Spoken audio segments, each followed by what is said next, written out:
It was 2011. It was the end of summertime. I had just turned 21 in July.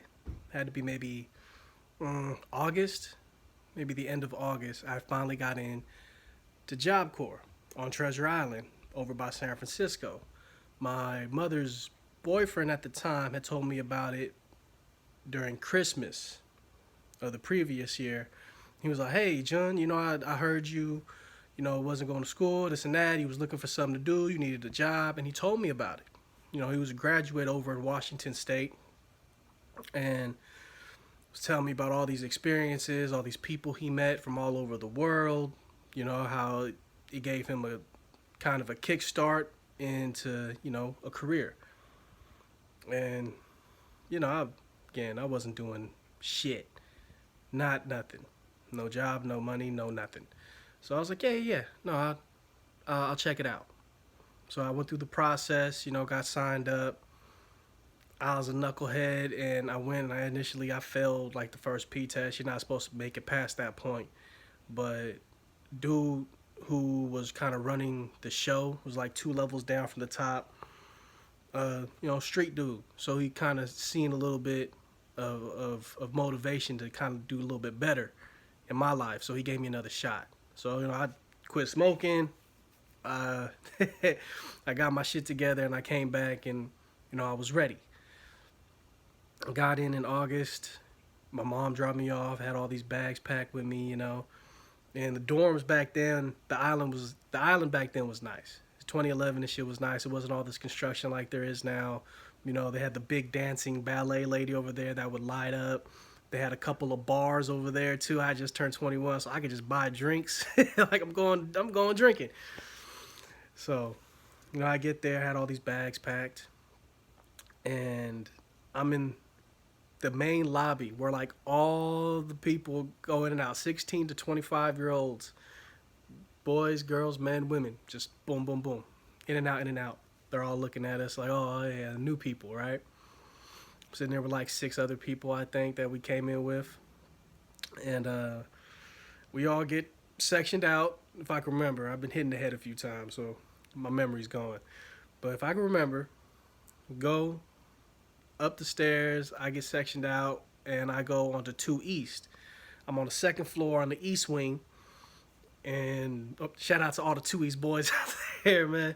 So I go on to 2 East, and my room is all the way down the hallway, and I'm the second to last door on the right. So my quad, because it's a room with 2 beds in it, connects to a hallway with a bathroom. And then on the other side of that hallway is another room. So you're sharing this one bathroom with 4 dudes, with 3 other dudes, 4 including yourself. So I get in there, I say, "What's up?" You know what I mean? I introduce myself. I start unpacking my stuff, introductions, where you from, blasey this, what you in here for. Not like jail, but you know what I mean? Like, what trade you gonna go for? This and that. I chose security because it was the quickest way I could have got in there. I could have been facilities maintenance managing type thing. I could have did CNA. I could have did culinary. I could have did all of this shit, but security was the quickest one in there. So I chose security. And so I let them know my roommate was real cool. I ended up getting the bed closest to the door with the closet. And if you from you if you in Job Corps on Treasure Island and you've been there before, that's the one you want. You want the bed that's closest to the door with the closet, because you don't want the other one. Because the other one don't got a closet. The other one's got one of those metal box locker closets, man. That shit smells after a while. You know what I mean? Like, you gotta. It's all about the closet, man. There's little tuck spots and shit you can hide and everything. And you got a single bed. It's not a twin. It's a single bed with a nightstand on the side, a couple of drawers. You know what I mean? Stack all your shit. You got a poster board on the behind you, a little cork board type thing. And in between these 2 beds is a desk where you can sit down. You know what I mean? Do homework or whatever have you. And that's the room.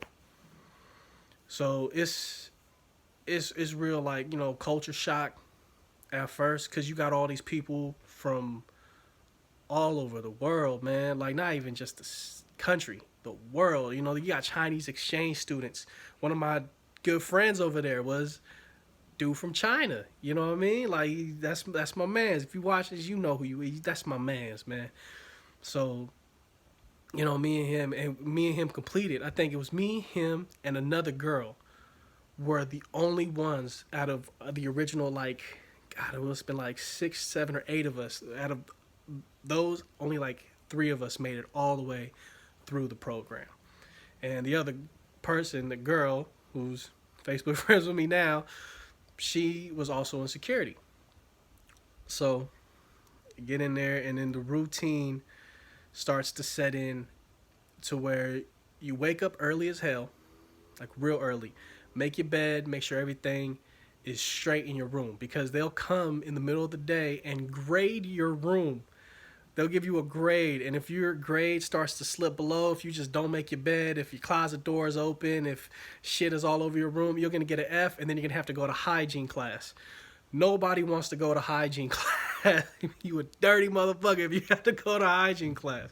I went one time, and that was because my quad mates. Because you have a room score, and then you have a quad score. And I was trying to run TIJC later on. So this is when I first get in there.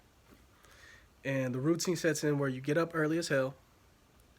You go down to the cafeteria, get your breakfast. You only have a limited time to eat and a limited amount of time to get the hell out of the dorms, eat before you have to go to your first class, which is usually your trade, or if you're like me, getting introduced, you have to do a few weeks of introductory courses. You know what I mean?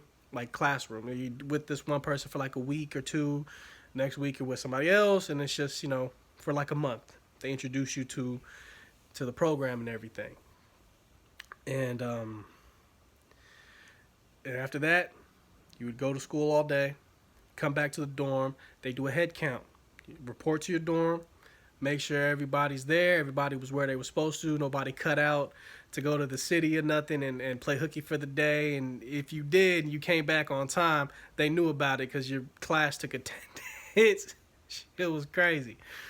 And then, after that, and it's like, it's free time basically. You know what I mean? You get it's damn near like, it's almost like living in the hood. It's like living in the projects, because you got like this 5-story building that's like a U shape. You got hundreds of people there that just walking around doing this and that, and then they serve you dinner. You go to dinner, and after dinner, you have free time to do whatever until you go to bed. And I ended up, socializing with a few people. I was a cigarette smoker, so I hanging out with all the cigarette smokers downstairs on the boulevard, on the avenue. a little avenue that's down there. We would all hang out and smoke and shit. Ended up becoming like a little bit of a gym rat as well. So as soon as that gym was reopened, I hit that gym up. I got a little membership, and I was in there just lifting weights. I'm doing security, man. I'm trying to, one of my friends was straight from Tonga, and he was like part of the Tongan military. Dude was younger than me. I was 21. He was 19. Could whoop everybody in the class, possibly even the instructor. His dude was big. Genuine dude, though, man. Heart of gold.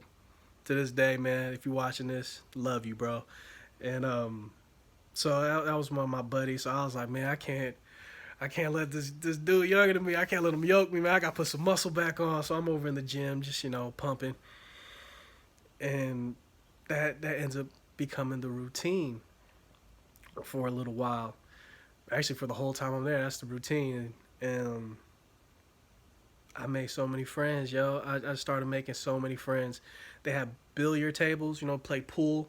Right at the lobby, there's like a game room where they had pool, they had like foosball, they had like a TV, they had so I'd be in there playing pool with my buddy from Hawaii and my other buddy that was down here. Man, I'm telling you, it was like college to me. Over there shooting pool, going to the gym, smoking on the avenue. And then I ended up going into the security class, and that was a trip, man. We would have to run around the island like twice a week. The other, or like 3, 4, damn near like every day. We'd have to run around this island. think it was Tuesdays and Thursdays. We were doing P90X and Insanity every single morning. 100 push-ups. No, it was like 200. It was like 200 push-ups and 200 sit-ups, and then you go run around. Then we do class, and you learn about security shit. My instructor was the man, man. Get your mind right. Shout out, shout out to my instructor, man. He coined that phrase for us, man. Get your mind right, and that's what I started to do. I started to get my mind right. I was a fat little pudgy motherfucker when I walked in there, and when I walked out, I lost like a good 30 to 50 pounds. I was at 200, and I was slimming down. I was pretty solid. I was pretty solid by the time I left out of there, man. I was on my own accord. I took it upon myself to discipline myself enough to realize that this is my last shot. Because there was dudes that were going in there that they would get terminated off some dumb shit, off of, coming in high, coming in drunk, getting into somebody on an island and like fighting or something like that, and then you get terminated. And then they hit the block. We heard that, I guess somebody who came there before me and had exited before me that ended up happening when he got teed out, left, went back to the block, and he ended up getting killed. For me, and for a lot of people, that was the last stop shop, yo. That was it. It was either that, or you're going to be dead, or you're going to be in jail, or you ain't going to do nothing. And I was one of those dudes. So, you know what? I've taken it to a part 2.